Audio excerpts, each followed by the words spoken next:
السلام علیکم ورحمت الله وبرکاته. محترم ستنه کړی دی چې یو څوک ږیره خري علی الدوام او یو نیکه عابده صالحه جنکۍ ده، نو اوس دا دته ورکړي، نو دا شرایط څنګه د شرایط له نظر څخه دا خبره څنګه ده؟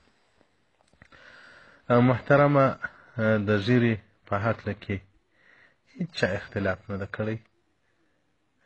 امت مسلمه که هر مذهب دی، که هر څوک دی، په سنتیت د ږیرې کې هغه ټول قایل دي چې دا سنت مؤکد ده، حکم د واجبو ده.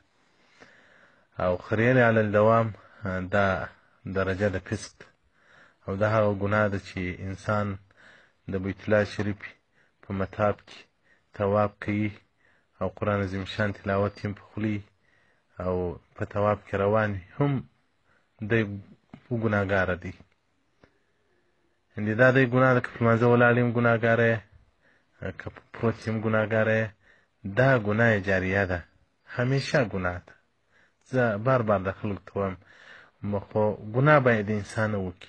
بیا چې که دی ګناه وکړي چې هغه ګناه بس نو هغه ټیم و تېره سو، دا خو که ویښ یې، که بیده یې، که ناست یې، که خوراک یې، په معصیت کې د الله او د الله د رسول واقع یې. دا دومره عظیم جرم دی. او رسول الله صلی الله علیه وسلم په قبر کې به هغه څوک چې ږیره خري او یا یې وهي، پر هر وریښته باندې به یعنې د هر وریښته پر ځای باندې به یو یو لړمې د دوزخ الله ته مو وساتي، الله ته هدایت راته وکړي. نو دا یو نبوي سنت دی. نو په همیشهتوب پر کول په دې کار باندې دا درجه د فسق ده. بدائع او صنایع جلد دوم صفحه 421 کتاب النکاح الفصانی هغه وایي یو نیکه صالحه ښځه که د فاسق سره نکاح وکوله، نو قریبانو ته دا روا ده چې فسخه د نکاح وکړي، دا نکاح رد کړي، اعتراض وکړي. او دغه رنګه دغه فاسق فاجر د صالحې دیندارې ښځې کوپ نه بلل کېږي. دا کفاءت په نکاح او په ښځو په خاوند کې دا لازم دی چې نارینه به د ښځې کوپي.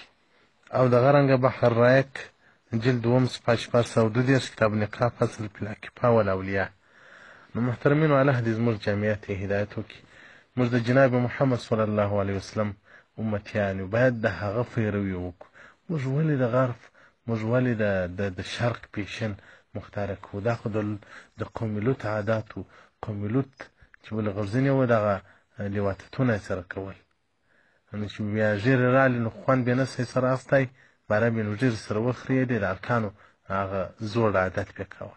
دا یو ډېر عظیم جرم دی. راځئ ښه نبوي تحفه پرېږدو، ښه یو نبوي مخ برابر کو، له ګناهو به هم را معصوم سو، را وګرځول سو، او د مخ نورانیت به هم پیدا سي.